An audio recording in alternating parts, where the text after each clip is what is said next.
Hello everyone, आप सभी का स्वागत है हमारे इस यूट्यूब चैनल में। आज की इस वीडियो में हम क्लास 10th इंग्लिश विषय का एक वेरी इंपॉर्टेंट टॉपिक लेकर के आए हैं और ये जो टॉपिक है क्लास 10th इंग्लिश का जो फर्स्ट फ्लाइट बुक है उसका है। इस वीडियो में हम class 10th first flight book का जो पहला पोयम है जिसका नाम है डस्ट ऑफ स्नो, इस पोयम को अच्छे तरीके से समझेंगे हिंदी भाषा में।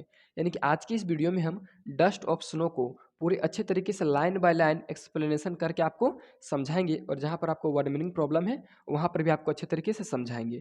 और सबसे इंपॉर्टेंट है इस पोयम का या किसी भी पोयम का थीम, तो आप लोगों को इस वीडियो में हम थीम भी समझाएंगे कि क्या थीम है इस पोयम का, ठीक है। उसके बाद लास्ट में हम राइमिंग स्कीम के बारे में भी आपको बताएंगे कि कहाँ पर कौन सा राइमिंग स्कीम लगा हुआ है। तो चलिए अब हम वीडियो को शुरू करते हैं। देखिए सबसे पहले आप समझ लीजिए डस्ट ऑफ स्नो का हिंदी क्या है। देखिए डस्ट का मतलब होता है बर्फ, सॉरी डस्ट का मतलब होता है धूलकन और स्नो का मतलब होता है बर्फ, ठीक है। तो इस चैप्टर का नाम हो गया बर्फ का धूलकण, ठीक है ना। स्नो मतलब बर्फ और डस्ट मतलब धूलकन, तो बर्फ का धूलकन इस पाठ का नाम हो गया, ठीक है। और इस पाठ के लेखक है रॉबर्ट फ्रॉस्ट, आप लोग जानते होंगे। चलिए पूरा कविता को पहले हम एक बार पढ़ लेते हैं, फिर आपको लाइन बाय लाइन समझाएंगे। पूरा कविता क्या है। The way a crow shook down on me, the dust of snow from a hemlock tree has given my heart a change of mood and saved some part of a day I had rued. देखिए आप लोगों को यहाँ पर पढ़ने के बाद कुछ भी समझ में आया नहीं होगा, क्योंकि क्लास 10th का जो बुक है उसमें जितना भी कविता है काफ़ी ज़्यादा कॉम्प्लिकेटेड है, जिसको हम सरल भाषा में आप लोगों को समझाएंगे। चलिए सबसे पहले यहाँ पर आप वर्ड मीनिंग को समझिए कि क्या क्या चीज़ यहाँ पे कहा गया है, ठीक है। देखिए यहाँ पर सबसे पहले वर्ड मीनिंग है क्रो, जिसका मतलब होता है कौवा। फिर सुक डाउन ऑन मी का मतलब होता है मेरे ऊपर गिरना। और डस्ट ऑफ स्नो का मतलब होता है बर्फ का धूलकन। और हेमलॉक ट्री, आप लोग नीचे पढ़ाते हैं आपको हम क्या होता है। देखिए हेमलॉक ट्री के बारे में यहाँ पर दिया हुआ है, कैसा ट्री है। तो ए पॉइजनस प्लांट ट्री, ठीक है ना। प्लांट या तो फिर tree with small white flowers, यानी कि एक ऐसा पौधा है जिसमें सफ़ेद रंग का फूल होता है और बहुत ज़्यादा पॉइजनस यानी कि जहरीला होता है, ठीक है ना। तो देखिए यहाँ पर क्या कहा गया है कि एक हेमलॉक ट्री है, ठीक है ना। और ये सब हेमलॉक ट्री का डाली है यानी कि तना है, ठीक है। और ये हेमलॉक ट्री का जितना भी तना है सब में बर्फ़ का टुकड़ा यानी कि बर्फ़ का धुलकन लटका हुआ है, चिपका हुआ है। तो एक बार क्या होता है कि एक कौवा, काला कलर का कौवा क्या होता है, आता है इसके ऊपर बैठता है, ठीक है ना। जैसे ही कौवा इसके ऊपर बैठता है वैसे ही डाली हिलने लगता है। और जब डाली हिलता है तो यहाँ पर जो डस्ट ऑफ स्नो है यानी कि बर्फ़ का जो धूलकन है वो नीचे गिरने लगता है, ठीक है, नीचे गिर जाता है। हेमलॉक ट्री से नीचे गिर जाता है। अब चलिए दूसरा स्टेंजम बाकी दिया है क्या होता है सो। दूसरा स्टेंजम कह रहा है has given my heart a change of mood and saved my some part of I had rued. इसका मतलब है, कवि बोलते हैं कि जैसे बर्फ़ का टुकड़ा ऊपर से नीचे मेरे ऊपर गिरता है वैसे ही मेरा जो हृदय है, मेरा जो मन है वो बदल जाता है। अब देखिए मन जो बदलना है वो नेगेटिव थॉट में भी हो सकता है और पॉजिटिव से नेगेटिव में भी हो सकता है और नेगेटिव से पॉजिटिव में भी हो सकता है। लेकिन यहाँ पर क्या कहें, of a day I had read, उनका जो दिन था काफ़ी ज़्यादा रीड था। रीड का मतलब देखिए नीचे दिया हुआ है, ठीक है ना। कि रीड का मतलब देखिए क्या दिया हुआ है कि हेल्ड इन रिग्रेटेड, यानी कि काफ़ी ज़्यादा ये रिग्रेट महसूस कर रहे थे, फालतू महसूस कर रहे थे। तो ये जो दिन था इनका काफ़ी ज़्यादा अच्छा हो गया। अब देखिए ये तो हम पढ़ लिए यहाँ पर कविता, अब बता भी दिए मोटा मोटी हिंदी, लेकिन अब आप लोगों को फिर से एक बार समझाते हैं कि कविता में हुआ क्या है। देखिए सबसे पहले एक हेमलॉक ट्री है, ठीक है ना।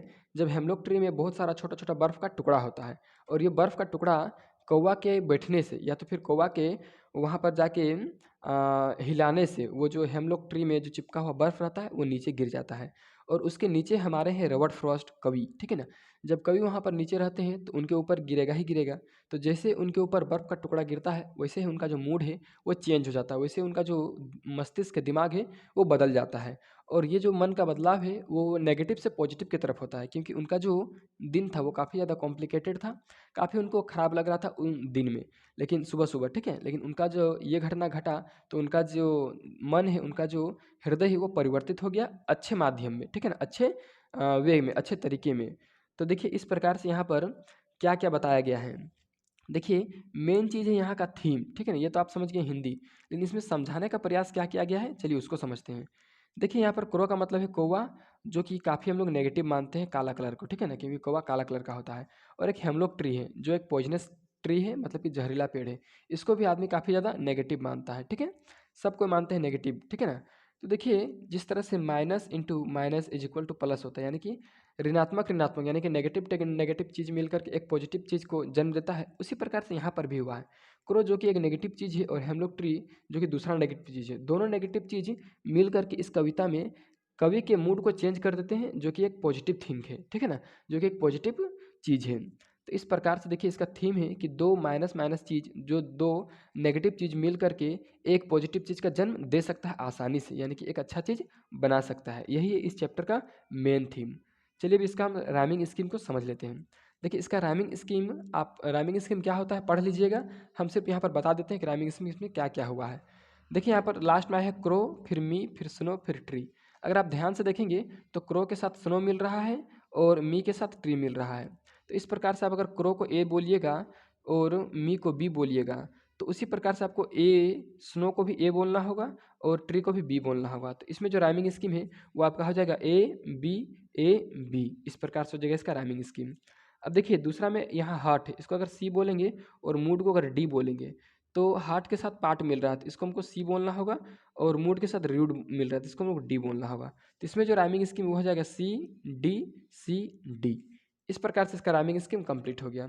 आई होप आपको वीडियो बहुत ज़्यादा अच्छा लगा होगा। वीडियो कंप्लीट हुआ और वीडियो आपको अच्छा लगा है, वीडियो पसंद आया है तो जल्दी से वीडियो को लाइक कर दीजिए, चैनल को सब्सक्राइब कर दीजिए और बेल आइकन दबाइए, जिससे कि हर वीडियो का नोटिफिकेशन आपको मिल सकेगा।